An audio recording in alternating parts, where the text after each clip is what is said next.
Hey, good buddies, welcome into the Good Buddies Anime Podcast. I am your good buddy, Roger. And I'm your good buddy, Brandon. I'm your neighbor.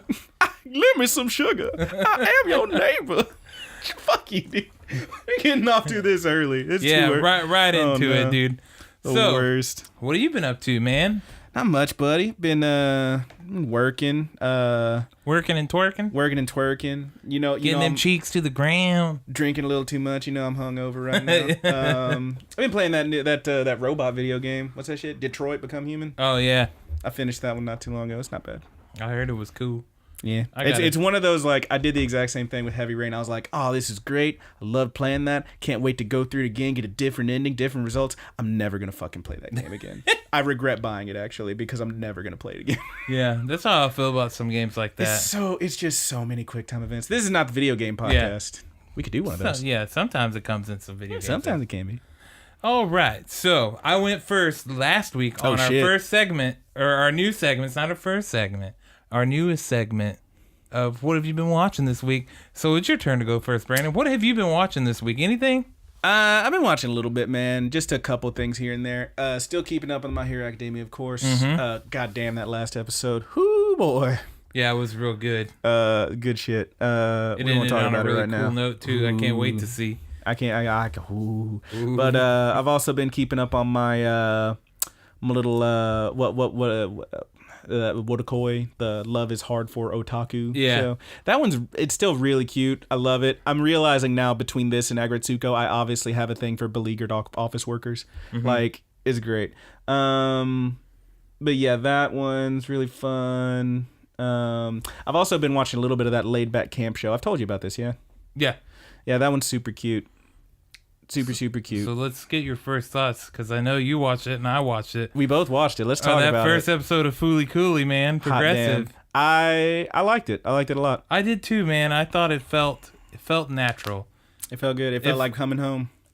Immediately, like, once you hop into it and the pillows start playing, all that stress and anxiety about maybe they might screw up Fooly Cooley kind of just goes away. Yeah, I really enjoyed it. I like the little nods to the previous series, like when Homegirl gets hit by the car and she's spinning through the air, just like fucking Takun or what Naota did. They played some of the pillow songs from the first season too. So they ended that one ended when they were like back in when she's in the kitchen, like eating breakfast or whatever the next morning, like after everything's calmed down, and that fucking start. I'm like, that's Little Busters. I love this song, and it was Little Busters. But yeah, it's really great. I'm enjoying it a lot so far. I loved fucking the teacher's ridiculous, like, her just speeches she was running, her run-on sentences. What do you think she was making them kids watch? Was it porno? It was obviously porno. But see, that's the thing, is that she was looking for any reaction, and Homegirl did not give her one at all. She's just not even there. Blank, dude. She's not even there. But yeah, I'm really enjoying it so far. I can't wait to see where it goes from here. I'm very interested to see if because the ending song is pretty rad and the ending visuals are pretty rad, and I really want to know what the fuck is happening in that ending visual, because it sure as hell looks like fucking Haruko got what she wanted. You see her glowing like Adamus, and then fucking it looks like, correct, I mean, did you watch the end credits? It looks an awful lot like she's like glowing, and then she does one of these, and the other one, what's her name? Jinyu? I haven't memorized. I don't remember. It's way too fresh. It's way too fresh. Yeah. But it looks like the other one pops out of her, like they split. Mm-hmm. And I'm like, okay. Tell me more about that, please. Yeah, I can't wait to see, dude. Yeah, I really can't wait to see where it goes from here. Was super, like, I was like, it was one of those two, like, where it was it's over just like that, dude. Yeah. It was over just like that. It was very quick. Oh, man. It was very, very quick, but man, I loved it. Yeah. That fucking scene where the robot attacks and, like, you see dude get flung off of it and he just sticks in the ground like a goddamn javelin. That shit was amazing. Yeah. Oh, fuck. Oh, it feels good. Yeah, I can't wait to watch that one again and again and again. But yeah, I'm loving it so far. You watch anything else? Not really, man. Just catching up on stuff mostly. I actually did rewatch Your Name again. I can't stress enough how good that movie is. Please, everyone watch it. But yeah, mostly just catching up on stuff I haven't caught up on yet. What about you, my good buddy? What have you been watching? I watched all my regulars. Oh, well, I watched the Fooly Cooley, obviously. I watched the Actually, I didn't watch the new Full Metal Panic because it was a recap of the last 4 episodes. Womp womp. I'm like, come on, you can't just throw out this for a week. That's not cool. Only 4 episodes though? Yeah. That's shitty. Like, they give you one of those. Granted, a lot of stuff happened in there. Yeah. I mean, well, they give you one of those Gurren Lagann. It's like 17 episodes we recapping, son. Not no 4. That's I guess it's bullshit. better now than episode 11. Yeah. But what else? I watched the new My Hero Academia as well. Waiting for the Berserk to come out. But I did start a new series, and I'm almost ashamed, but I'm not ashamed. It's called High School DxD. What the fuck is that? Okay. It sounds bad. So. It sounds like there's a lot of jiggles.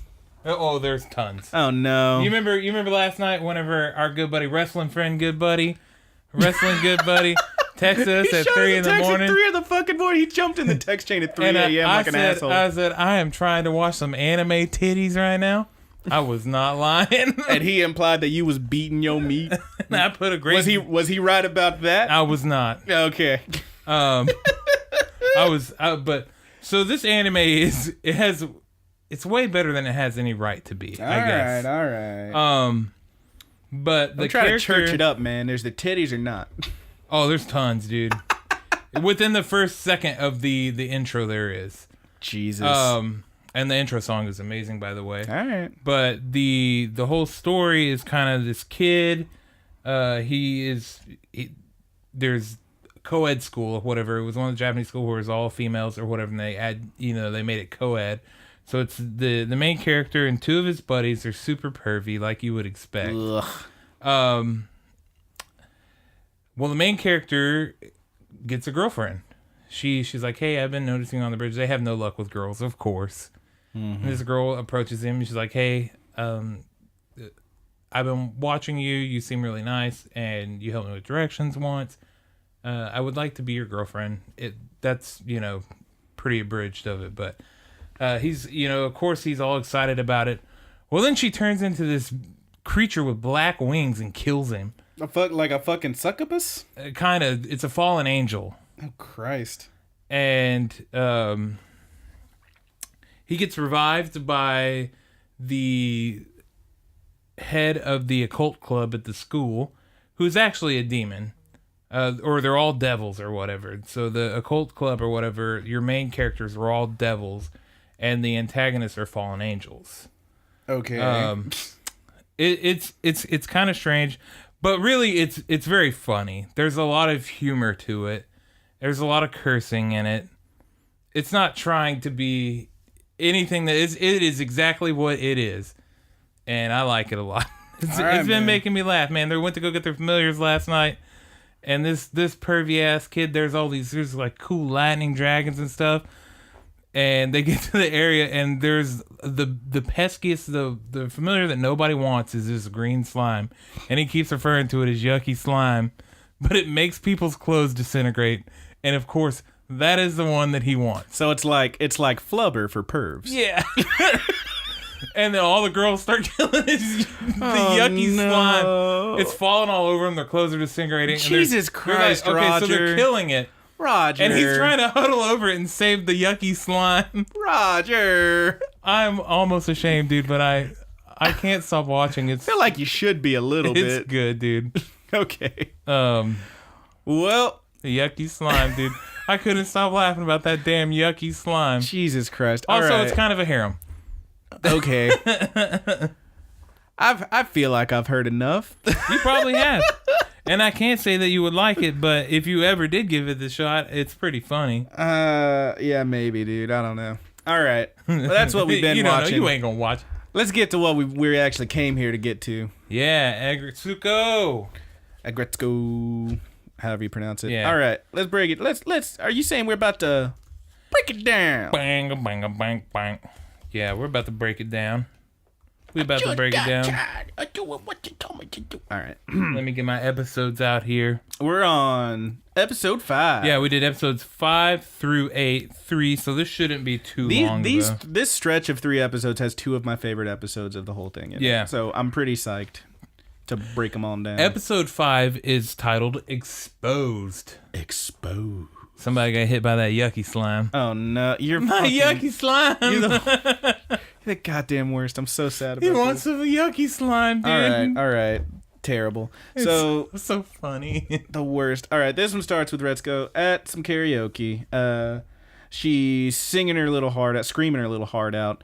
And she I love this because it's maybe the first time you see her with the rage face on, but not singing. Because the phone rings and she walks over to it and she's still got the rage face and the voice is just you have 10 minutes left. Do you want to extend your time? And she goes, bing, and she's back to normal. No, I'm good. It's fucking adorable. But yeah. So as she's leaving, she talks about how this place is it's her secret. She says no one can ever know about this place. It's my secret. The subtitle, she actually says my sanctuary, which she says again later. My sanctuary now. Kingdom really, Hearts. God damn it. I thought that might happen. I didn't think you would actually do it. My heart's a battleground. The fucking worst. Okay. God damn it, dude. All right. Anyway, at yoga, Retsuko's super sore. And she actually talks about how she's afraid that because the teacher is such a buff dude, she's glad that the assistant is doing classes because she doesn't want to get all buff. Protein. I love you that almost think dude. at one point, I think it's in this episode, that he's going to say something other than protein. No, it's always protein. It is. Protein. It's the fucking best, man. But Gory, hearing her talk about this, she's Retsuko says she doesn't want to get too buff. She says, I don't want to be and Gory's some muscle-bound gorilla. And Retsuko's no, that's not what I meant. And Gory's whatever, dude. Check out these fucking arms. Yeah, she fucking flexes. I told you, and I'll tell you right now, Gory and Washimi have very quickly became my favorite characters. They're fucking amazing. They're the best. In this whole series. They're so best. Great. And I cannot pick out which one I like more. It switches, right? Yeah, each time they one up each other. I think I have a favorite nailed down, and the other one does something so I love cool. them. They're both my favorites too. But yeah, she's talking to Retsuko and how she was always self-conscious about her arms, but now just look at these babies. Pow! And she rips her fucking sleeve flexing so hard. These 23-inch pythons, brother, or is it 32-inch pythons? What does he say? Pythons. Yeah, it's pythons. They're big snakes. 24-inch pythons. 24-inch pythons, whatever they are. I don't know numbers. Is that big? I guess that's big. Anyway, she talks about how he may seem like just a muscly dude, but the teacher is actually a very spiritual person. He actually studied in India and this and that. I had to look up this word because Allie sent me a message talking about the last episode when we were talking about lunch lady arms and stuff. No. The baby arms.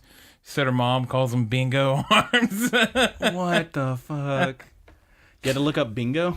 Bingo arms, dude. Did you have to look up bingo arms? What is that? No, the image just made sense as soon as she said it. The worst. It's those arms, man. They're those bingo daubers, and the jelly wang is flapping. They're gonna float away, dude. I hate this. But anyway, they ask Retsuko why she's there, and she doesn't admit it, but she says to herself because she wants to get fit and find a hubby. So Washimi and Gory invite her out. She flakes on them. She says, "No, I got some leftovers. I need to finish or whatever. It's all gonna go bad, etc., etc." Out the window of the yoga studio, though, the teacher sees her and he's just protein. He's a little ominous, but he's watching her. Anyway, that Haida and Fineko, meanwhile, are getting drinks at a bar, and he's kind of afraid that Retsuko just doesn't like him. Or them, because she never wants to hang or go get drinks. Mm-hmm. And she says, she actually says, he says, it seems like she just doesn't like us. And Fineko's like, us, huh? No, you're really afraid she doesn't like you, Haida, because you got a crushy crush. But he's afraid that she might have a guy friend, but Fineko, of course, has already figured it out.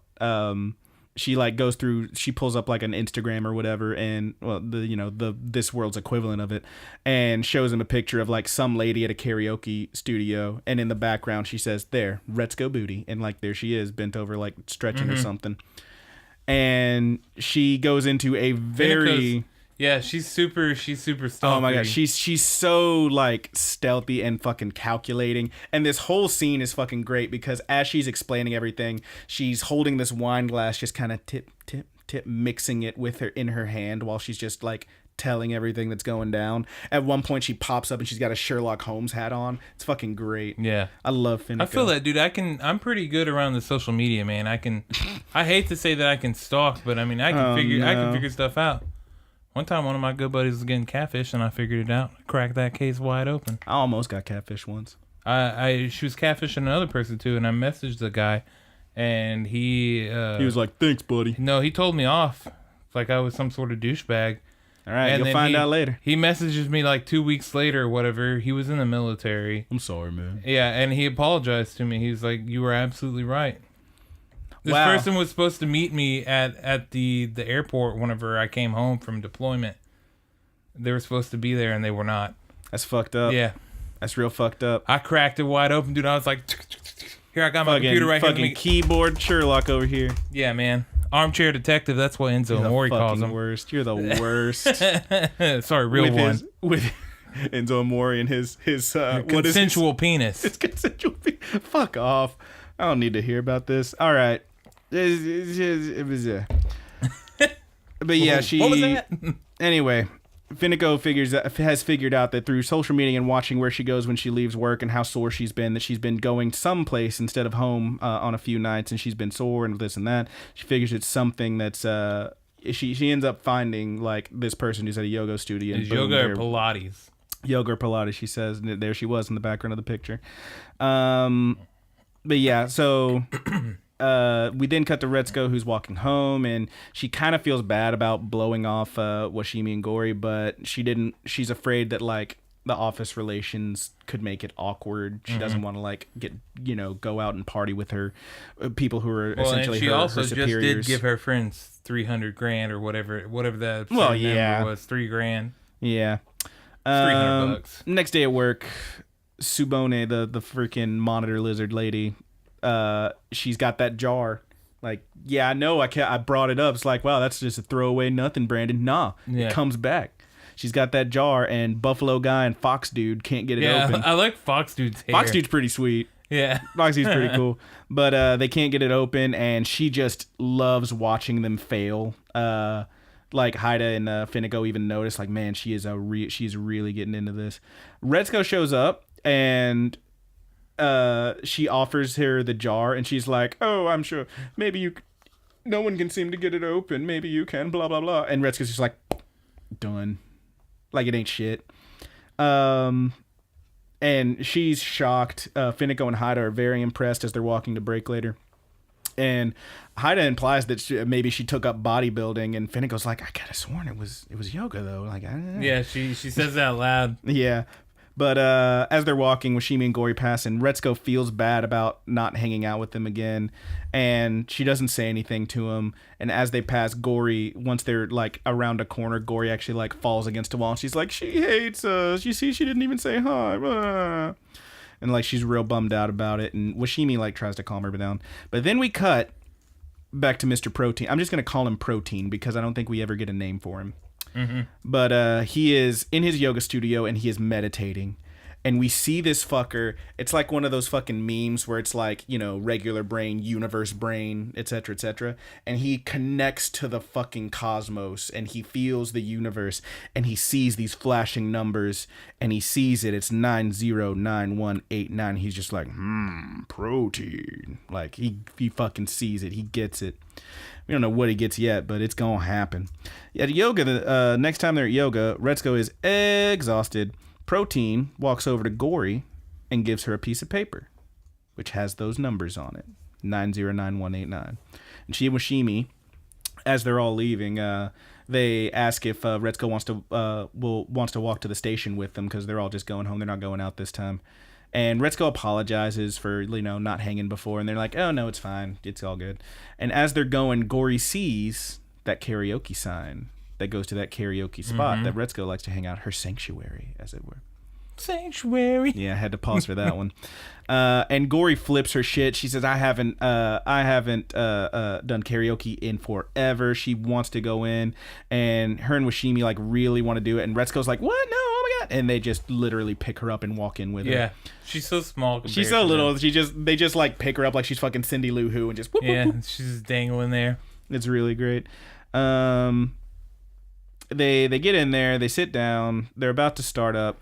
And Gory orders some drinks. Her and Washimi both get beers, and Retsuko's like, no, don't get wasted with your superiors. I'll just have a tea. And she's like, yeah, like an oolong tea or something. Yeah, and when Gory orders, she's like, 2 beers and oolong tea, and put some whiskey in that tea. and Retsuko's like flipping, like, why are they trying to get me drunk? And they sit down, and Gory's like looking at her. She does this great thing where when she sits, and then she kicks her one leg straight up into the air, and then. Like when she crosses her leg, she doesn't just cross her leg. She's very dramatic about it, and they're both just sitting there, like kind of presenting a united front against Retsuko. And Washimi's like, "Now don't worry. The office hierarchy means nothing here. We just want to chill. Blah blah blah." And Retsuko is still not cool with it, and they're like, "Why don't you go first?" And they give her the thing. She's looking through it. She's like, "Oh, not this one. Oh, not this one." Like, I wonder what she's gonna sing. Maybe some old school hip hop. Blah blah blah. And Gory's looking over the note, and she's like, he gave me this thing. It means something, I'm sure. If only he could reach out and tell me. And then we cut back to Protein, who is sitting in his yoga studio, and he goes, Protein! And like his eyes glow. Yeah. And then freaking Gory, her eyes glow too. And she looks down and she says, that's enough, Retsuko. Give it to me. And she gives her the keypad, and she punches in the number 909189. And then she hits start. And there is silence for a moment. And then the fucking TV comes on. The whole room is red. And the two of them are kind of shocked. And Retsuko's just like, okay. And she fucking stands up. And this happens twice in these 3 episodes. And it's my favorite fucking thing that she does. She fucking takes the microphone. And you see her like there's you can see like an after image. It's of like her the arms Bruce and Lee legs. thing or whatever. Where like you move and like you see like the after image of his arms, like ping, ping, ping, ping, ping. And she like grabs the mic, holds it in front of her, and she does this leg, that leg, this leg, and she crouches down a little bit, and she's about to start. And as she's getting ready to do this, she says, she's in her head saying, maybe it's okay to share this, maybe it doesn't have to be a secret. And then she starts, and she's like.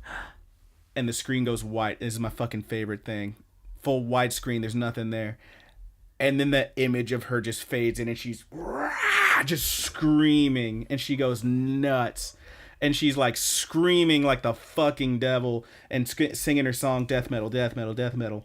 And the ladies, they fucking love it. Yeah. They are literally They're dancing in the back. It is great. It's so good. Their little dance they do in the back as she's like just.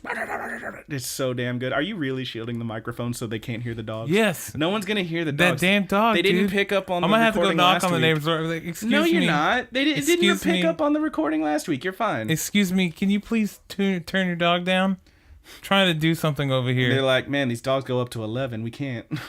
Like, listen here. Stupid. If there's one person that's not my good buddy, it is your damn dog. You need to chill. All right. So after that scene, like Retsuko does her shit, and it's great. They love it. They are like pretty much instant friends, and they're actually trying it afterwards. Like they're both like and she's like, no, you got to put some tension in your vocal cords. And like she does the shit. I can't do this shit. Yeah. Give me the shit, Roger. I probably can do it. I'm not gonna do it. Just do a little one. Cat's probably asleep. Just give me a little one. Oh shit. Oh fuck. All right, we're gonna have to edit that down a little bit. I was not expecting that. That was fucking hot, bro. But yeah, she gives him the scream, and Gory's like, "You sound like a fucking demon when you do that, dude." Like, it's really great. And then they get the call. Hey, you've only got 10 minutes left, and she's like, they're like, do you want to extend your time? And she looks at him, and they're both like, yeah. And she says, 2 more hours. And that's where the episode ends. Super cute. She's got some friends who know about her shit. It's really great. I love it. That's one of my favorite episodes. And now we're on to episode 6. Oh, he's got to pull up the window with the titles on. I had a different window open. Oh, no. He was looking up bingo arms. Yeah, checking out them sick bingo arms. Them sick. What did you call them? What is it? Skin wang? Jelly wang? Jelly wang? Skin wang? I didn't know. I don't know. That sounds like foreskin, dude. Okay, gross. You got that skin wang? Jelly wang. Jelly wang, dude. This is the worst. It's the fucking worst. Oh, man. Episode 6 is called Stoking Rebellion. Stoking Rebellion. All right. This one starts off with the boss, that elephant guy we saw in episode 1. He calls in Washimi to see his just the ridiculous, stupidest shit. He wants I loved it. It's a fucking, he's got a little diorama made, a little, like, a thing, showing this office with this ridiculous slide going around it. And he says he wants to make a noodle slide. It looks like Mousetrap. It does look a lot like Mousetrap. It's like a series of slides going through these offices that just carry noodles with them so you can pick out some noodles and eat them. What the fuck is wrong with this guy? Anyway. I do like some noodles, though. It's friggin' ridiculous. It's a ridiculous noodle slide. She, like, immediately just breaks it in half. She breaks his model and his heart and tells him to stop wasting time and money. And he flips out and he's like, you can't do that. That model cost me 300,000 yen. And she's like, a what now? Not the company's money, surely. And he's like, ugh. And I think she actually says, what would your predecessor think if he heard that? And the subtitles actually says, what would your father think? Because apparently he I think they made some allusion to it. That it was a little bit of nepotism there. And she takes this check and starts to, like, begins to tear it apart, and he is just flipping out, and he's like, no, and she basically tells him, you know what, I'm gonna handle this fine. And that's that scene. Like, I think this is the first cold open where we don't see, it doesn't end with Retsuko actually raging. It's this guy raging out, or maybe they did that in episode 5. I don't recall, but anyway. No, that one was with that karaoke bar. But yeah, this is like the first one where it goes into the rage opening, like the opening credits, without it being Retsuko actually doing the raging or anything. But yeah, that dude flips his shit. Anyway, next scene, once we come back from the credits, is Retsuko's at karaoke with the ladies, and she had just finished sharing her get hitched and get out plan, where she just wants to get a little fine with some yoga, marry someone, and get the hell out of that job. And they try to talk her out. They try to be the voice of reason. They tell her, look, I mean, do what you want, obviously, but you got to think about this. That's not a great reason to get married. Mm-hmm. And what if, like, the dude ends up being, like, you know, a cold fish, I think she says. Or what if you have kids and then they drive you crazy? Like, and this is a good point. This is a thing that, like, yeah. I struggle with for a little bit, because I jump from job to job a lot, because I just never found a job I enjoyed. But at a certain point, you've been at your current job for a good while. I've been at my current job for a while, and I hate this fucking job, but also I'm making it work. But the point is that this is a thing. It's like when you try these different plans to, like, I'm gonna do this and it'll make me happy, I'll do that and make me happy. Sometimes you gotta make happy first. You can't. I mean, if you're miserable at your job, you don't know that you won't be miserable at home all day. Yeah. Like, you prove yourself wrong first, and then make a decision. You know, that's the thing. But they try to you know, give her some advice. And yeah, they are just not impressed with her whole plan. Gory actually flip-flops a bit. She doesn't want to commit to a side. She's like sitting there with Washimi, and Washimi's like, isn't that right, Gory? And Gory's like, well, I mean, who's to say you can't, you know, fall in love after or whatever. And it's like, no, that's not how that works. But yeah, Retsuko's listening, but she kind of she seems like she's taking it to heart, but meanwhile the job is getting worse and worse. She's basically a waitress now. Tone is just TTT. There's actually a scene where he's like, his fucking mouth is a machine gun, just which is pretty great. Yeah, it's like a straight minute of him saying T. Yeah. And the other guys in the office are actually getting on it too a little bit. Buffalo guy and Fox dude are both like, hey, I'll take some. Well, while you're up. Like, yeah, kind of shitty. Tsunoda shows up and starts buttering up Tone again, just saying awesome, awesome, awesome. Oh, you're so good at golf. Awesome, awesome. Like, apparently they actually she went golfing with him or something and just watched him play, is what he says, or something like that. Retsuko then, seeing this, asks Tsunoda to go to a cafe with her and they get some dinner. And she basically just wants to know, how is it so easy for her to manipulate Tone? And Tsunoda, this is a really fun scene with Tsunoda, I think, because this is what I was talking about, how like you spend this whole, like, from the she's the first person that you meet from the office that works with Retsuko. And she appears to be such a fakey fake, just kind of an asshole of a person.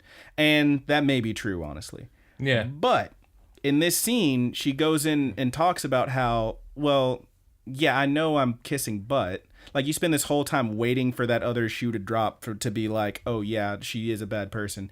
And when it finally does, it's not a big deal because she's just like, well, I know I'm kissing up, but, like, that's the thing. If him being happier, if me saying the things he's thinking about himself makes him happy, then maybe he'll be a little less shitty in the office. Like, she has her own reasoning for it, and it makes sense. She's not that bad. She knows she is sucking up. She knows she's sucking up. She freely admits that. But then she does also bring up that she says, everyone in the office hates me for it, I'm sure. And Retsuko's like, what? No, of course not. Like, yes, they do.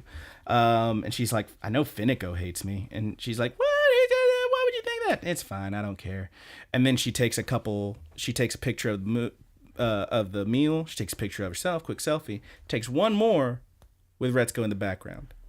She knows what she's doing. With a little peace sign. Doing a little peace sign. Because the very next scene is Fineko looking at this on social media, because that's what Fineko do. And she sees that and she is flipping her shit. Like, why is Retsuko hanging out with a freaking Tsunoda? Blah, blah, blah. Like, she can't stand it. And yeah, she pretty much like asked Retsuko about it. She's like, no, it was just dinner, it's fine. And she's like, you're going to the dark side or whatever. Like, she's like, it's the first time you see her like actually really upset about something, Fineko. Just kind of a bummer. But then in the office, Haida is bringing Retsuko her laptop back. Apparently he's like fixed it, quote unquote. He really just like cleared her cache and shit, but it works fine is the point. He sped it up. He did some cleaning on it to speed it up. He did a little defragmentation on it. Got it running real good. And she says, wow, you're my hero. And he like blushes so hard. And he's like, oh, nothing really. Oh, wow. Okay. Oh, bye. And he like walks away all happy and blushing and smiling. And it seems like a really cute moment. In fact, she was basically just practicing her butter up technique, which is kind of shitty. Little does she know, though, that almost anything would work on Haida. Pretty much anything. Yeah, that's the point. God, I love Haida. She was, in fact, just testing her kiss-up mode and finds it successful. She now tries it with Tone, but apparently he's pulled something. He said he pulled something reaching for his chopsticks, which is pretty great. And she's like, wow, your swing is so great. And he's like, what are you talking about? Like, he immediately just thinks that she's making fun of him because he's all sore and his swing is not what it should be, clearly. And he's certain that she's just making fun of him, and he is pissed. His eyes are glowing red and everything. So then at karaoke, next scene, Gori and Washimi are, not shocked that the plan didn't work, but they are glad that she tried something. And they kind of try to give her some advice. They are, if nothing else, her friends and work senpais, which is pretty great. Washimi even admits that she butters up men like that often. But it's her last resort. It's a last resort, she says, yes. She doesn't pull it out all the time, but when she needs to, she makes it work. Most of the time, she's just hill-kicking tables and smashing things Yeah, she's fucking great. I love her. Gori says that she's often the one being told she's amazing, which is pretty fun. Retsuko, either way, is just distraught, and she doesn't like it. She doesn't like that it didn't work. She feels hopeless, and she's back to square one. To her, I'm just gonna get married in money, and get the fuck out of this job. And however, the ladies have a plan, and they tell her, I forget what exactly they say in the show. I know in the subtitles they say it's time to get to scheming, which is pretty great. So the next scene, we see Washimi walking to see the CEO, and she tells him that the 300,000 has been taken care of, but that we also need to talk about Tone. And we see a brief shot of Retsuko like in her office, like typing away, like, oh, I wonder what she's Wonder what she's gonna do and if it's gonna work. The CEO back in the office says that he's kind of being a cold fish about it. He doesn't want to take action with Tone's harassment because, look, we could be making a mountain out of a molehill and whatnot. Washimi then immediately fucking just axe kicks his goddamn desk in half. Just fucking glorious. She's like, listen here, little man. And she just tears his shit. And then... Which was kind of, like... The boss, it kind of, I don't know, I wouldn't say that it bugged me or whatever. Nothing about the show bugs me, but like, while this boss is kind of a douche too. Yeah, I mean, he's just like, why would that not be a concern? I think his whole thing is like he seems very like if we extrapolate that his father is the one that put him in charge. Obviously, he doesn't know a whole hell of a lot about being a boss. Yeah, he seems very uninformed. I guess. I mean, he's spending money on shitty, stupid models. I thought that was a great idea. For a dumb thing that'll never work. It got axe kicked too, is all that matters. And he seems like he's just like playing it.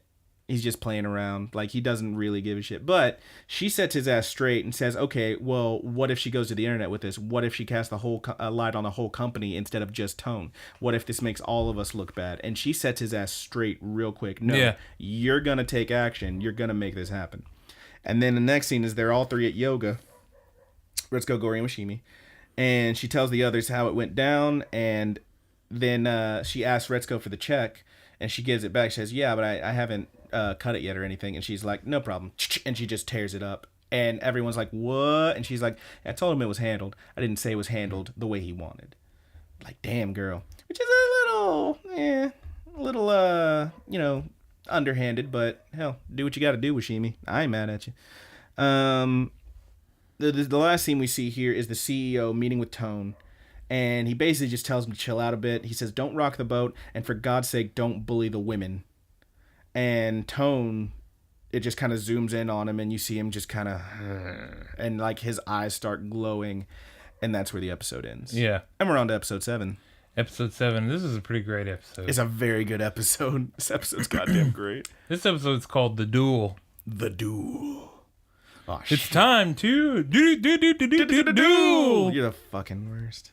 You're so bad. Am I the worst or am I the best? You're pretty fucking bad, man. Probably the best. Best at being the worst. One of the best. Man, you call it what you want, big boy. I'm the best.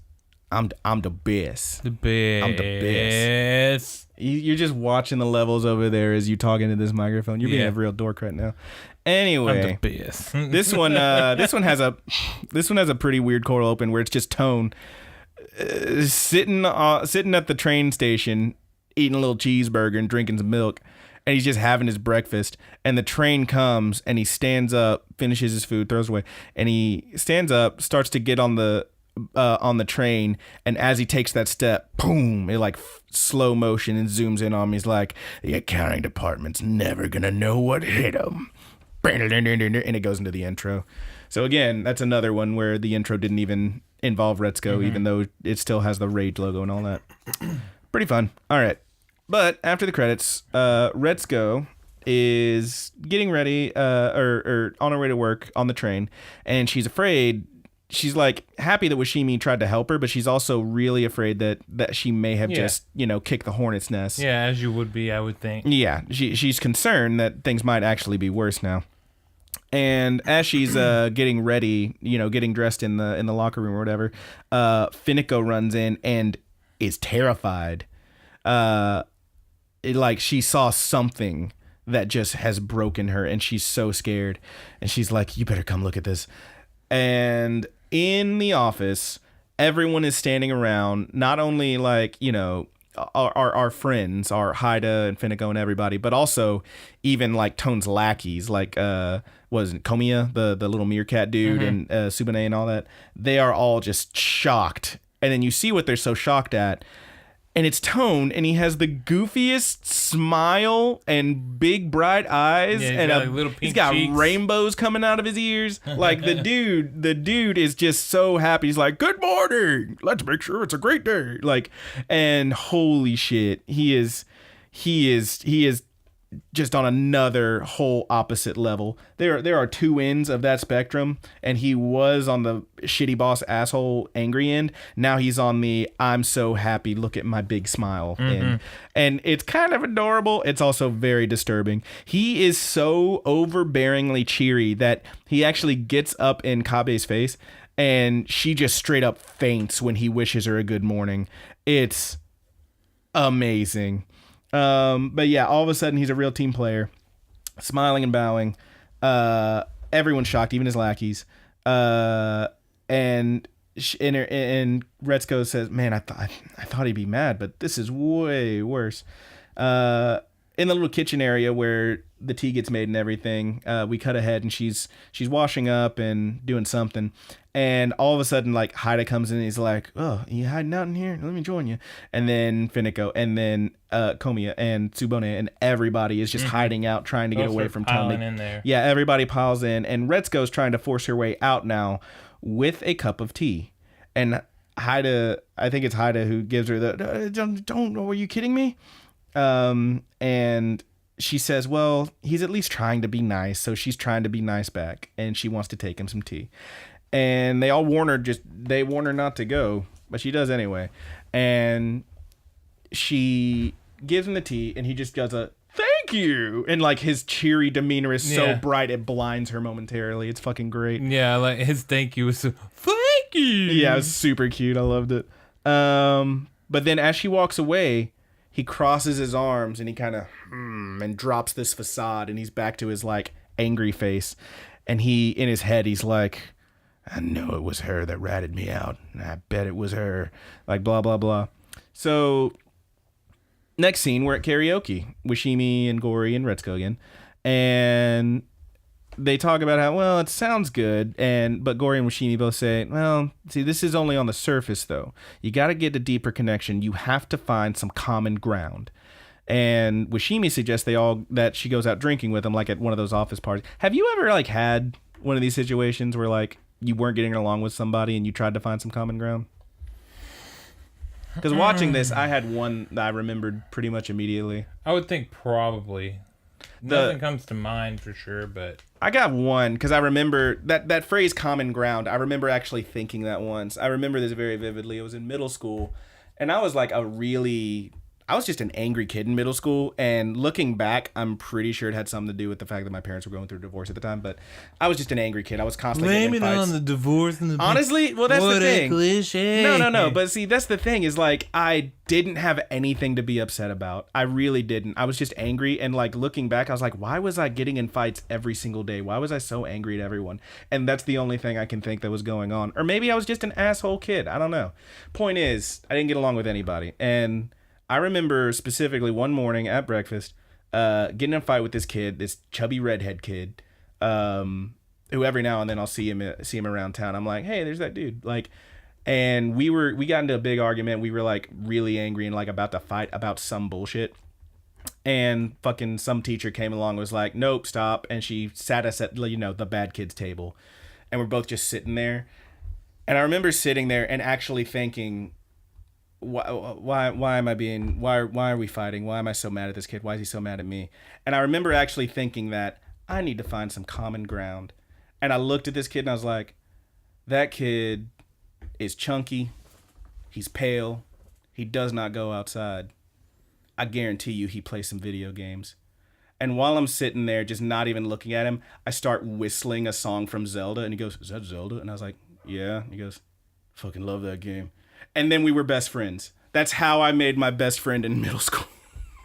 Way to go, buddy. Which is fucking dumb, but it speaks to this. Yeah. If you can find some common ground with somebody, you can make your worst enemy your best friend. Yeah, I'm sure that's happened to me. Like, I'm sure there's somebody that I didn't care for, or they didn't care for me and turned it around. But yeah, I don't like people to dislike me. Well, yeah, like that's no one. I don't think anyone wants to be disliked, but yeah. Some people don't give it. It seems like some people don't give a damn. You just don't give a shit. But honestly, that's admirable to an extent. But I will admit, I do like to be. I will liked. At least try for the most part. But I don't have anything off the top of my head. And like, yeah, that one just I'm came. Just a real likable dude. This fucking guy. Real likable dude. The worst. But yeah, that just came to my mind while I was watching this when she said you have to find some common ground, and I was like, hey. But anyway, she says maybe y'all should go out drinking like at one of those office parties. Retzko says, I'm usually a wallflower at those kind of things. And Washimi's just like, these girls, where did we fail them? And Gory agrees. She's like, yeah, such introverts these days. And they tell her, look, it may seem old-fashioned, it may seem like a silly idea, but drinking with your coworkers and your boss is an amazing and great way to get buddy-buddy. And they actually tell her, I like this, they tell her, it's a tool, put it in your arsenal, which I thought was really good. Mm-hmm. So in the break room the next day, presumably the next day, Fox dude's going around and he asks Haida, hey, are you going to the office party? And he says, no way. I hate those things, blah, blah, blah. There's no way I'm going. He's like, yeah, I was thinking about it, but I don't know. And he says, okay, well, Haida, no way. And he says, what about you, Retzko? And she's like, yeah, sure. And Haida immediately pulls a 1A and says, hey, put me on the list. Yeah, I'm going. He's like, but you just said, well, Am I not allowed to change my mind? This is really good. This is really good. I love that fucking dude. But when the party's actually starting, he's on the phone with Fox dude, and he is late to the party. He is not there. He has not made it. And everybody's already drinking by the time he finally does show up. And Fox Boy stole his seat. Fox dude has stole his seat next to Retzko. But Kabe and Subone both saved him a seat right in between him. They're like, come sit with us. It's like, oh yeah. They're like that scene. They were actually like super adorable. I loved it. But yeah, they saved him a seat. He begrudgingly accepts it. And Tone is there, and he actually seems to be in a good mood. And Retzko approaches him and offers to pour him a drink. And she does so, and she makes sure, because they had the scene earlier where she talked about pouring for him, and she didn't have the label on top, and he flipped out. He's kind of a dick to her at first, too. He is kind of a dick. But she pours the drink for him, and she says, I made sure to keep the label on top this time, like you like. And she says, he says, you remember me telling you that, huh? And they kind of share a laugh about it, and he says, you're still doing it wrong, though. And then he pours a drink for her, which is super cute. And they seem to be getting along. And this is something I love about Tone. It's something that comes back later. He is the only person who is actually willing to, for the most part, regardless of what Retzko is or isn't telling anyone, he, for the most part, is able to see through her bullshit. And he is the only one so far that actually asks her, so, are you going to quit or are you going to stay? Are you going to tough it out? Yeah. And she says, I'm going to tough it out. She says she's going to tough it out. And Tone goes into a short speech about how back in his day, everybody just took their load of shit. It was you got dunked on by the boss, and that's just how it was. And he actually laments that he can't be as rough these days as his bosses were on him back then. He finishes his drink, and he says, the times they are changing. And he says a great line. He says, getting old's a bastard. That doesn't mean I should be one.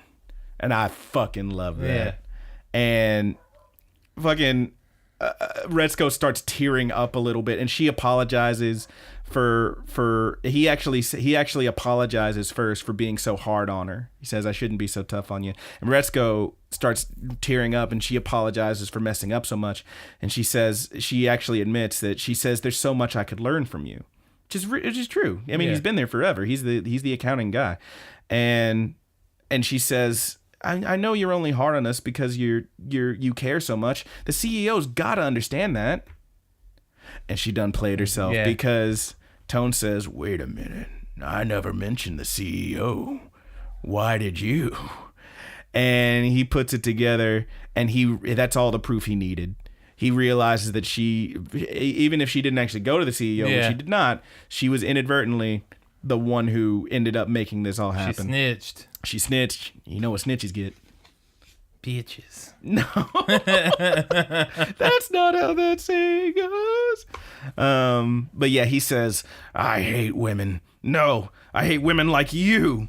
And Retzko's flipping her shit, and she's like, oh God, how could this get any work? And then spotlight clicks on, and Fox Dude says, it's karaoke time. Oh shit. Tone fucking steps up, takes the mic, puts on this old school rap beat, and just demolishes her. Like, he goes absolute, for lack of a better term, hog wild. Yeah. He oh my God, he fucking does it. And it's like rap, it's very old school. It's very old school. They do it well works. because it is old school, yeah. Yeah, it's very well done. It's slow and more methodical. Mm-hmm. He says, I think the first line, I wrote down the first line here because it was so fucking cool. He says, in 1987, I was a new hire. Now I'm spitting hot fire. It's fucking great. Everyone loves it. Even Finico is laughing her ass off. She loves it. But Haida just starts going, let's go, let's go, let's go. He does like a big scream at the end. Yeah, he's like he has a chant going for him. Mm-hmm. And then it's a taunt. Yeah, taunt. Yeah. And then he starts a let's go chant, and everybody's like, yeah, let's go. And she gets up there, but she can't do it. She chokes. She chokes, and Tone just keeps going. He says, I wrote down this part is way better than the first part too. I like the second half. Yeah, he goes into more rap, and he just keeps demolishing her. One of his lines is, asleep on your feet, come on, you're dead meat. It's so fucking good. He's just ripping her to shreds. Retsuko can't take it.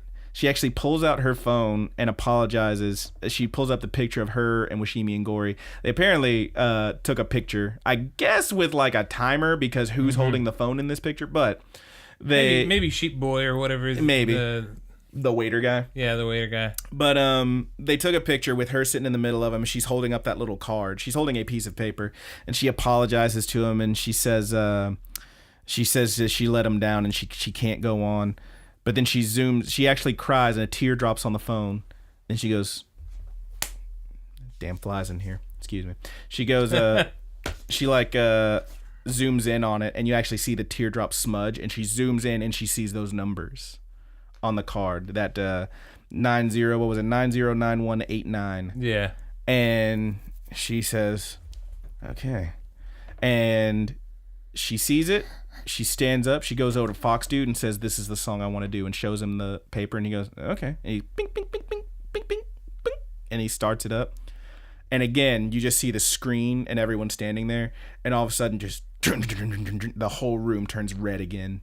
Yeah. And Tone's like, what the hell? Yeah, what is this?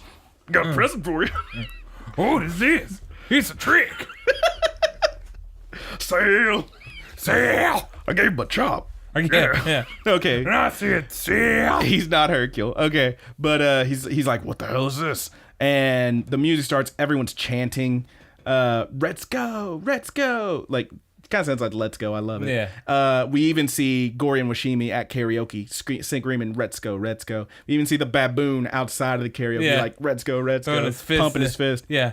Fist bump. And she once again, she does that little and takes the mic and does her little stance where she like spreads her legs out, starts crouching. And she lets out my favorite song this whole damn series. And once again, fade to white. And just screams so hard that fucking everyone's blown from where they're standing across the room. It's fucking carnage. Tone is blasted back as she's just screaming with that goddamn demon face staring at her. And I didn't write down the whole thing, but I got a couple lines here that I really loved. The first line here, she says, look at you standing there wanting a reply. Here it comes, pig. It's my battle cry. Your shitty boss. And like that's oh my god, shitty boss. It's so fucking good. And she just blasts it, man. The whole room is fucking torn to shreds. Tone, once it's done, he's like standing there wobbly, and he falls to his knees, and his shirt is actually like torn, like from how hard. Oh my god, she literally. Hey, that song fucking rips.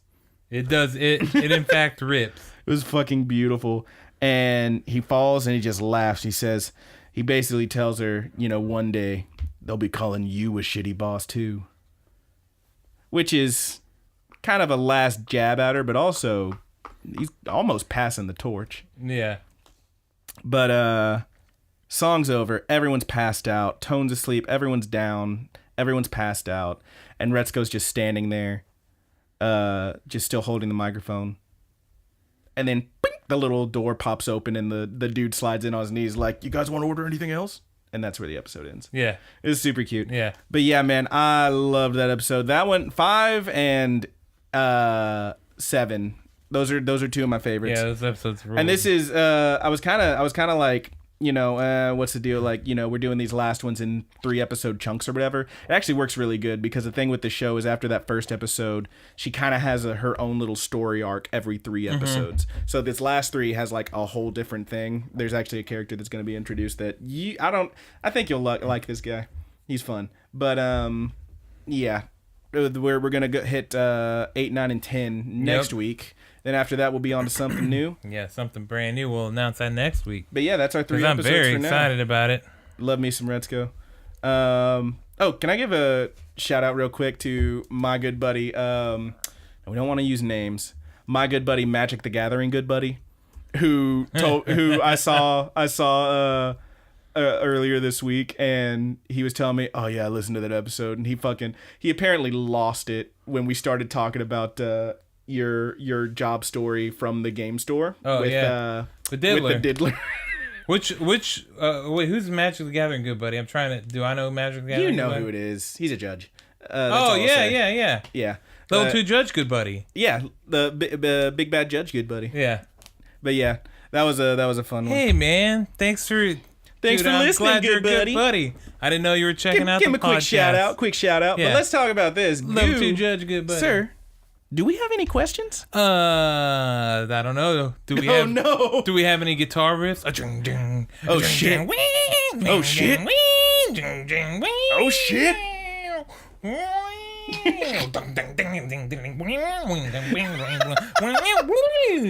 Oh no.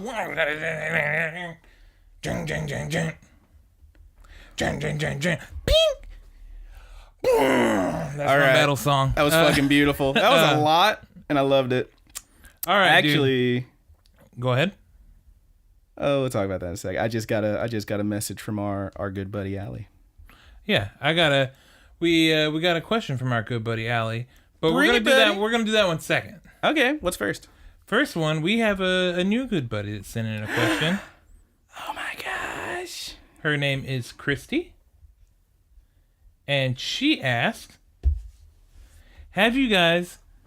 Okay, and I love questions like this. Allie asked one kind of similar to this. It's not the same, but I love questions that go in with real life to the anime situations like that. She says, "Have you guys ever encountered any situation she gets into?" Aggretsuko. Oh gosh. I can definitely think of one right off the top of my head. Give it to me. You know how much I love Washimi and Gori? Mm-hmm. They're her senpais. Well, back in college, man, I had me some senpais. You had some senpais? Oh, no. I sure did, dude.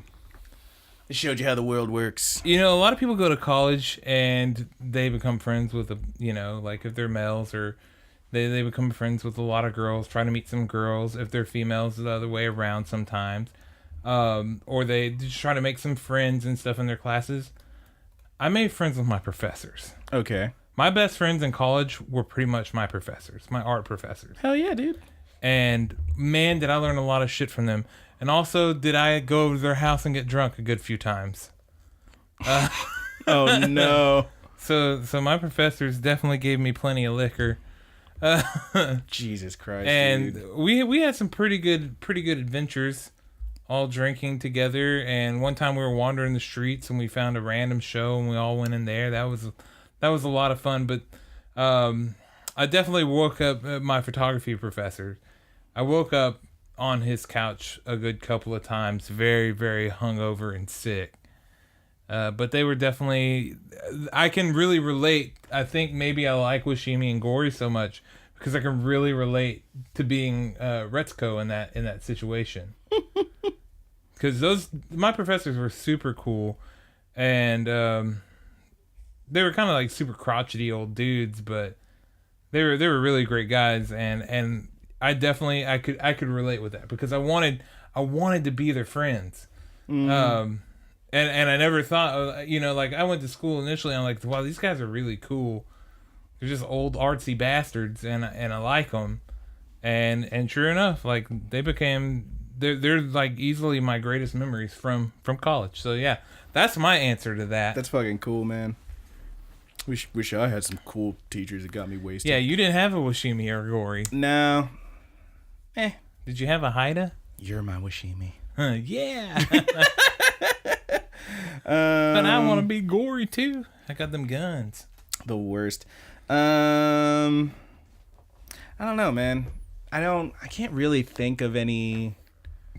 Have you ever had a shitty boss? I've definitely had some shitty bosses. Well, see, that's the thing. Most of the time, it's. I don't know. I definitely have. Yeah, I remember a few shitty bosses, but I don't have any like decent stories about them. But yeah, there was a dude I worked for one time. This is when I worked at the Cefco. I'm not gonna say this gentleman's name, but you ever seen that movie Norbit? Mm-hmm. He looked exactly like fucking Norbit. Like he was a very tall, pencil thin black guy with a big old afro, and man, oh man, this is probably the closest I could get is like that scene where Retsuko kind of tells off Subone when she sticks like the thing to her face, and she's like, "Well, if you want it done right, maybe you should have done your own work." That whole thing. I remember one situation where, because this dude, I'm not gonna say his name again, but he was the manager of this fucking little Cefco that I worked at, and he was just a real dick.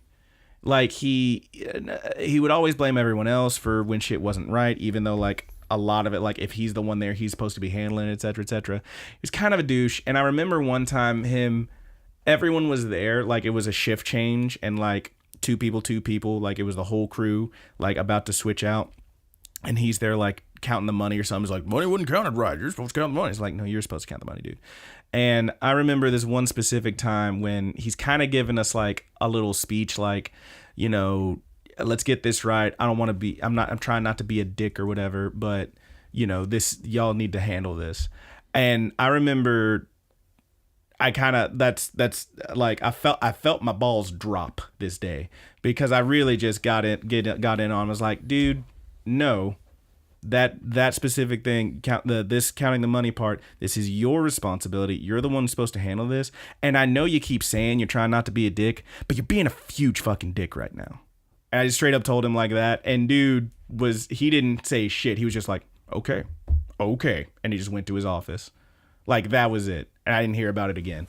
So that's about as close as I can get to, you know, so you a told him he Retsuko was moment. A shitty boss. I basically told him he was a shitty boss. I don't feel super great about that. I always imagine like really big guys in convenience stores and stuff. This dude was pencil fucking thin. He was. Okay. I mean, he was very tall, but he was pencil thin. He had the afro. He looked exactly like Norbit. He had the big glasses and everything. I wasn't thinking of Norbit. I was thinking of Respucia. You're thinking of his wife. Yeah. Why do I remember these names? I don't know, man. I've seen that movie once. It wasn't even good. Anyway, no, he looked exactly like Norbit. He was a very thin black dude with these huge dork glasses and this fucking afro. My guy had a look. And I don't feel super great about that, because honestly, dude was doing his job, but also like he was being an asshole, whatever. But yeah, I told him off, and I don't remember hearing about that again. I did eventually quit that job. I quit that job. I put in my 2 weeks notice. An assistant manager said I did some shit I didn't do, and he called me up and was like, hey, don't come back, you're fired. And I'm like, nah, son, I put in my 2 weeks notice. I quit already. And he's like, whoa. And I'm like, no, not all right. If I have a fucking a new job, call you for a reference, are you going to tell him I quit or I was fired? He's like, no, you quit. Yeah, damn right I quit. All right, goodbye. And I hung up on him. It was one of those. But damn right I quit. You damn right I quit. You can't fire me, you son of a bitch. I had already put in my 2 weeks notice, and then they started like getting shitty with me. So it's like, all right, y'all I hate when people do that, dude. It's dicks, fucking dicks. They try to like be spiteful towards you. But yeah, that was a good fucking question. I wish I had a better answer for it. I thought that was okay, but it's good stuff. That was a great question. Who was that? Christy. Yep. Christy. Thanks, Christy. Thanks. Love ya. The next question we have is from our good buddy Allie. I actually have a message from her that I don't know if I should do this one on the air, but I'm just gonna read this one real quick. Okay. Because this is one she sent to me, like, no joke, at what time is it? not like maybe a little over half an hour ago, and I just now saw it. She says, Brandon, in addition to hearing your thoughts on Sailor Moon, which Sailor Scout do you identify with the most? Okay, hold on. Okay. So Allie sent me a question. Okay. It's the first part to your question. I don't think she knows that I haven't read the question to you yet. Oh, okay. Here we go. Okay. So I can't comment on this one too much. I don't remember Sailor Moon all too well. But I rewatched it a little while ago. So. Brandon, I know for sure Brandon. So I told her, like, this is a perfect question for Brandon. There's been so many times where I probably just answered the question alone, like a video game or something. Somebody played these questions. But it's time for our good buddy Brandon to go solo here. Oh, shit. Let's see. Did you ever watch Sailor Moon? And I told her, not me so much. I did watch a little as a kid, but Brandon watched more. She says, I would like to ask my good buddy Brandon what he loves about Sailor Moon. I want him to tell me everything. Everything? There's a lot. All right. And then you really do take the floor, man. And then you answer into her next question. I'm not going to go super, super long on this, but that as show, long as you need, buddy. That show is just really kicking fun. It back. Like, here's the thing. My first experience with that show was the American dub, which changed a bunch of shit and did a bunch of goofy shit, and it was real, real goofy and silly. But I think my favorite thing about that show was always that it was, as I said, like, I think in our first episode, I said in our very first episode, there's a thing I hate and there's a thing I love. I hate stereotypes. I love watching stereotypes be subverted. Now, as I said then, I realize I can't have one without the other. I get it. I'm complicated. But that's how it is, man. So one thing I loved about that show is that it was, until, like, this is one of the first animes I remember seeing because I was very young when it was, like, translated or whatever and playing on Cartoon Network. But I remember... young, dumb, and full of gum. I remember at that point, like, if I saw anime, it was always like, here's these characters with their huge eyes, and the girls are always super cutesy, and the guys are always big and tough, and they're fighting and blah, blah, blah, and that kind of stuff. And that was what anime was. So when I saw this thing that took that and switched it up, where now the girls are still cutesy, but they're whipping all the ass and saving the world on a nightly basis, that was really cool to me. So that's, like, the first thing that really hit me about it. Beyond that, though, I really love that show, and I kind of alluded to this the first time I talked about it, but it's one of those shows that, like, you see these characters, you see their interactions, you see their lives and how they make friends with each other, both in school or just, you know, in their normal lives, and when they're, like, whipping ass against these, you know, evils that are plaguing the planet and whatnot. And it just, you get all these really great moments where they're just being... like, they have their disagreements, they have times when they go against each other, but they're always they're always friends at the end of it. And I think with what I actually said in the first episode, in our episode 0, I think it was, I said that's a show that shows you how to be a good friend. And I just love it, man. I fucking love it. It's a good time. You get to see a bunch of cool shit. There's also, like, goofy little moments they throw in there, like, in the English dub, they're fighting this dude, I can't recall his name, but, like, everyone's, like, getting whipped on, and Mercury's, like, holding up Sailor Moon, I think, and the dude's like, haha, I'm going to finish you now, or something like that, and fucking Sailor Mercury just straight up looks at him and goes, go bleach your roots, creep, or something like that, or go dye your roots, creep. Which is fucking hilarious. Like, they just throw in these dumb little jokes. There was a whole thing where, I remember there was a scene where there was a clip I remember seeing online where so, like, one of her things is she has that tiara and she flings it and it, like, whips like, it just bounces off bad guys like fucking Captain America's shield.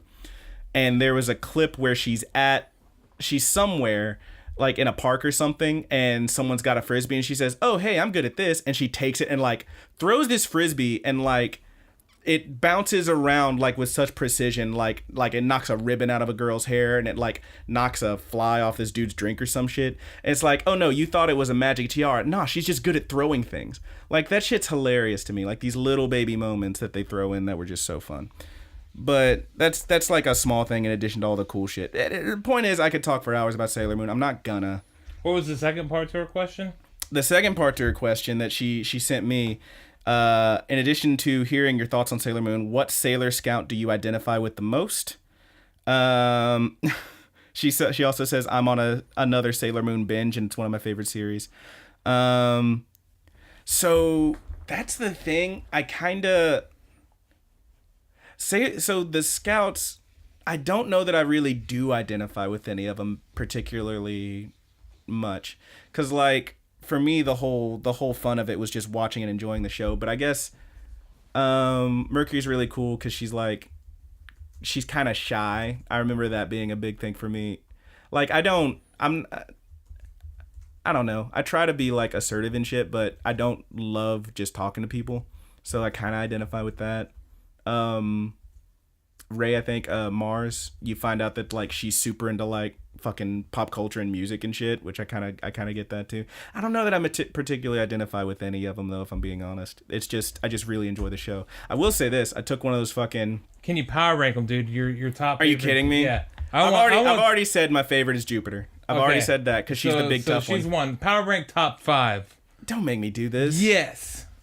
We got time, baby. We're just going. We did 3 small episodes. We got time, baby. We're going inner Senshi. No, we're not getting into like Pluto and all those. If I was just gonna put them in order of favorite, it probably would be Jupiter on top, then Mercury, then it's a toss up between the last 3 because I love them all, but I would probably say. I'd probably say Serena, Moon, and then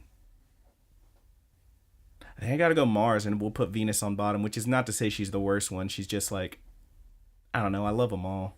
You love them all? Don't make me pick my favorite child, you monster. Okay, well, which one is your least favorite child? I'm not gonna answer that. I will say this though. A while ago on Facebook, a bunch of friends were like, whenever someone takes one of those like quizzes or does something, it'll pop up in your timeline. So and so got this result, and like click here to take the quiz. And one of my friends did a Sailor Moon, which Sailor Moon character are you quiz, and I think she actually got Moon, which I thought was cool. And then I was like, I want to do this shit, so I typed it up. I went through. You want to guess who I got, bud? Who'd you get? Do I get? You want to take a swing at it? Sailor Venus. No. I got Tuxedo Mask. Oh, okay. Which is cheating, but hey, man. I look pretty good in the tux. I can throw a rose. What's great up? in the tux. But yeah, man. Do that thing where you have a rose in your mouth, but then you eat the rose. There's a great fucking clip you can find online where it's like some kind of Christmas like parade, and you see Santa on top of this float, and he's like, Merry Christmas, and then like it zooms in and you see him like throw off his red coat, and it's fucking Tuxedo Mask. He's like, and a Happy New Year. It's like, how the fuck did you have that top hat on though? Because you were that wasn't there, motherfucker. That show's goddamn great. Yeah. Like, even just the goofy little shits like that. It's a good show. Glad you guys love it. I need to rewatch it. I need to check out Crystal finally. But yeah, it's a good show. Allie, thanks for the question. Thanks for the bonus question. Thanks for all the questions. Hey, You're bonus great. Question. Another bonus question. We got another bonus question? We got a new question asker here. Okay, you were over there typing. What are you doing? Our good buddy, Magic the Gathering buddy, level 2 judge buddy. Oh, no. Hit me up, man. While you were answering Allie's question, I was like, "Oh yeah, we're gonna get us a good question here." I told him too. I was like, "Hey, you gotta check out the next episode. We totally mentioned you. It's so uncanny that you just messaged." I guess I could say his real name, but I really like whenever we have good buddies too that are just. Well, he sent in a question. Yeah. So do I use first name, or do we just go with level 2 judge or Magic the Gathering? We'll ask him how he feels about it. Okay, yeah. For any questions forward, we will ask him how he feels. All right. But for now, he's still our level 2 Magic the Gathering judge buddy. You tell us how you feel. How do you feel? How does it feel to be on your own? No, okay. To be a level 2 Magic judge. Fucking worst. It's about done. Why are for you dude. so bad? Come on, bring it. I'm Give great. me a question. Okay. He writes, what would be the shittiest job you would accept a paycheck for? Ooh. What's the absolute lowest thing your pride would allow you to do? That's a toughie. Yeah, I gotta think, man. It's like, well, okay, I don't love the conceit of this question because this implies that, like, okay, we're talking about shitty jobs. This is not to say anyone who does these jobs should feel bad or anything. Right. Of course not. I mean, my fucking dad drove a garbage truck for years, and it was like one of the best paying jobs he's ever had. You get a city job, it's good shit. You get the bennies, get all the benefits. Yeah, it's like being like a plumber or something. You make tons I'll tell of you, money as a plumber, I got an answer for this. I got an answer for this because my dad did it for a while, and it's something I could not possibly imagine doing. I got an answer. Okay, go. So, if you, in the city of Waco anyway, I assume other places have a similar title for this, but if you, there is a certain type of garbage truck that deals with a very certain thing, and Roger, you might not love this, but let's say you're going down the road and you see an animal that has been struck by a vehicle. Oh, disposal. That's a bummer. Yeah. We're talking about a biological disposal thing, and my dad for a little while drove and manned and picked up animals, deceased animals, in what was lovingly referred to as the pup truck. Oh no. Yeah. That, I wouldn't say this is a shitty job. I would not say it's particularly loathsome. Would you accept the job? Would you do the job? Because that's the question. If I was working for the city, if I was working for the city with my benefits in the solid waste department, and they said, Brandon, we need you to jump in the pup truck. That's going to be your job this week. You're going to go around and do the stuff. I don't know that I could do that because I don't have a great relationship with death. Yeah. And I don't particularly want to. Man, he told me a story one time where a dude wearing gloves, of course, a dude he was working with had a sandwich in one hand and like a dead rabbit in the other, and like, you know, put it in the truck. I'm like, this is disgusting. Yeah. And like, what if he forgot which hand was which? No, it's horrifying, dude. It's one of those things I can't possibly imagine myself doing. It's not to say shitty job. That's a good paying job. You're working for the city, but also me personally, I ain't fucking with it. Your boy ain't fucking with it. Yeah, I think that would be my answer. Now, if we're talking like just a job, like what's the worst thing I would do and get paid for it? Yes. What's the absolute lowest of low that you would go? How low would you go, Brandon?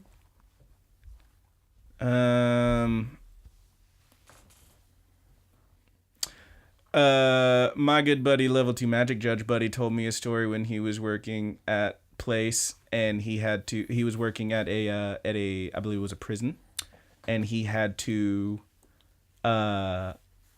strip search. Oh people, yeah. And he saw a whole bunch of buttholes. Pansies and ding dongs. Stuff like that. That doesn't bother me. He saw a whole bunch of buttholes. I don't want to interact with buttholes. Yeah. But you give me enough money, I think I could make it work. You give it the 1-2 slipperoo. Don't make me do that. That's not necessary, is it? I think I know what mine would be. What's that? The absolute. So, and I realized that you could probably make some pretty good money off of this, and that's why I would probably do it. But it would be not easy. It's like the lowest low from like I'm desperation. Like, okay, I had to have a really good paying job here. Okay. You remember when he came over last week and we were watching the X-Files? Yeah. And it was the Fluke Man episode. And they were in the sewer. Yeah, and you had to get that dude to like climb down. I was actually thinking about that as we were talking about it. You had to get the dude climbing down in the sewer, and he was in the dookie water. He was in the dookie. Mulder jumps in the dookie water after this guy, and you see him spit out some water. It went in his mouth. I am a spectacled man, and his glasses fell in the dookie water. Fell in the dookie water. I think that's like, and I realized he had to be some kind of sewer inspector and go in the dookie water. You know, like how often are you really going? But how often are you going in the dookie water? I don't know, man. Like, you got to deal with clogs and stuff, and I would imagine that's gross, man. Also, they're like, yeah, there's pythons and gators and stuff down here. I'm good. Like you're gonna have like I'm gonna have to get paid, and I will give it to anybody that does that job. I mean, you were the cock of the walk, dude. You got the biggest swinging weenie. If you can get down, you can jump in that dookie water. If you can get in that dookie water, and you love it, unclog and you fucking something, love it. You just reach down in there and unclog it, and you go home. You have you a nice casserole. You know, like that's man, rough I'm proud stuff, of you. man. That I don't think I can deal with the dookie water. I think that if the pay, if I needed a good paying job, I would imagine that probably pays pretty well because it's yeah. Oh, dude! Also in that episode, hazard pay. Also in that episode, that guy that just comes and he pumps out the porta potty. That dude was working his job though. He had his little jumpsuit on. He was smoking a cigarette. He's like, yeah, it's a living. I don't know. He's smoking a cigarette by the giant hose, sucking up the porta potty dookie water. Ugh. Oh man, we said dookie so many times. I can't be dealing with turds. God, I remember one time it was raining real fucking hard. I was young, but it was like monsoon level weather around here in Waco, and me and my friend were playing in the street because it was fucking raining so hard and there was water everywhere, and we were just having a good time. And it was raining so hard that the fucking manhole cover had popped up. And like water was spilling out of the fucking sewer. Like that's how high the water was. And we're like splashing around and playing. And I step in some. I look down. I was like, that ain't dog shit. I just stepped in a human turd. All right, I'm done.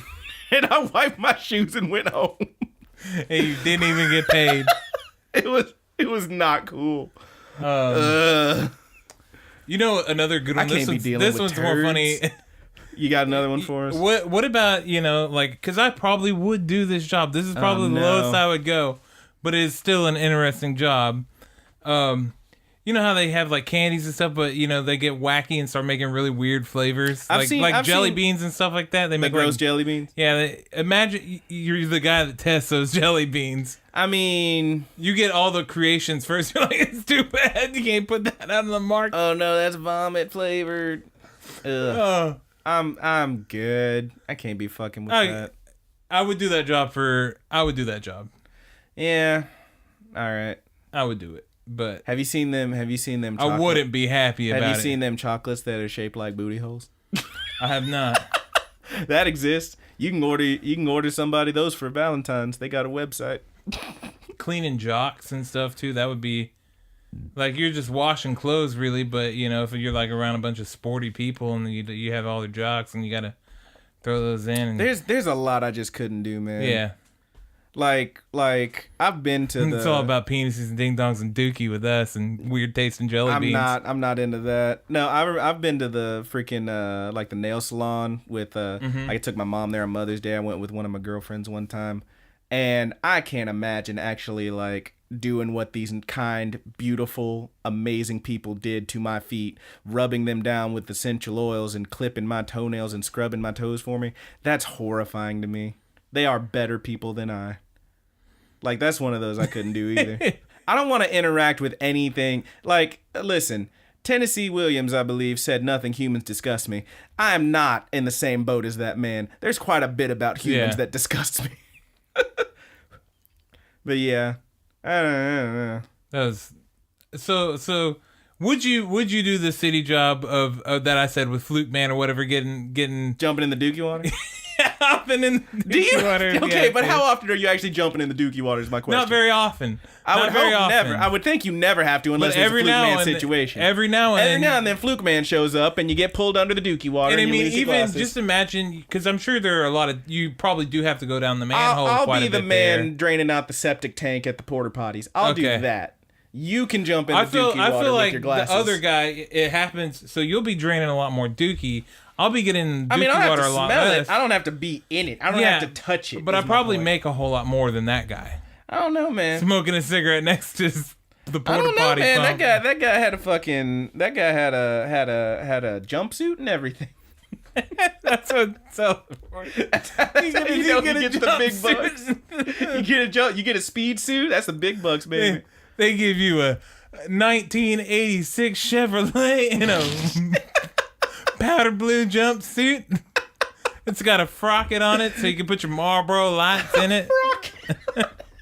You're stupid. Soft pack. Always soft pack. That's how you know you're an old man. It's got embroidered bush on the frocket. Yeah, man, that's me. Oh yeah, stupid. That was a great. A great question. You're a fool. That was a good question. Oh, that was a good one. Thank you, Level 2 Magic Judge, good buddy.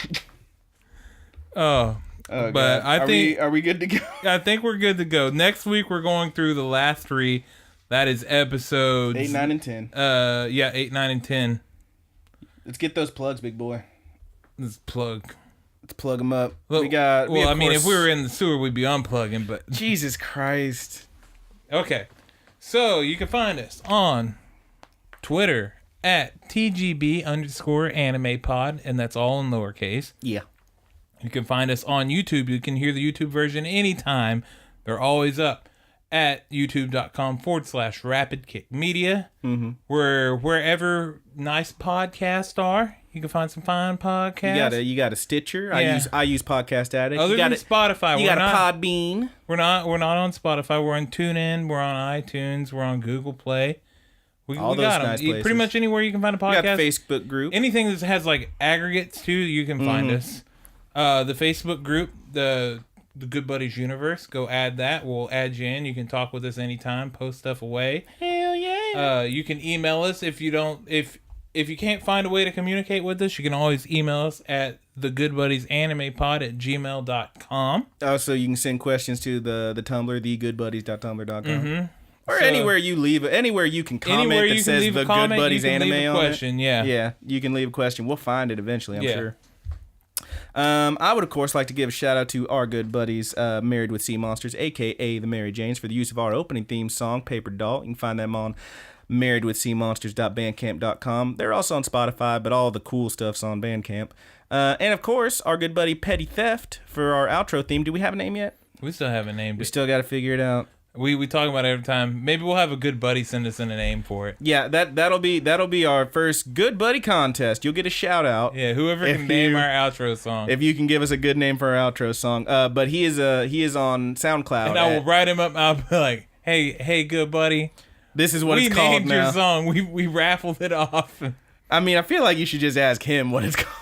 But is he not answered? It does have it just says, it's like house music or whatever. Yeah. But you can find him on Bandcamp, not Bandcamp, SoundCloud. SoundCloud at Petty Theft. That's 2 P's at the beginning, 2 T's at the end. Yep. Petty the Theft. You can find him. Theft. Yep. You can find him on Twitter and pretty much any places where there's social media, you can find him. He's pretty cool. Yeah, he's a cool guy. Some might call him legendary. Yeah, some might call him legendary. But I think that's it, man. I think so. Did I take us out last week? You took us out last week, and I'm going to take us out this week. All right, well, in that case, from all of us here at the Good Buddies Universe, I'm your good buddy Brandon. And I'm your good buddy Roger. Thank you. What the fuck is that? It's the tone thank you. Give it to me. Thank you.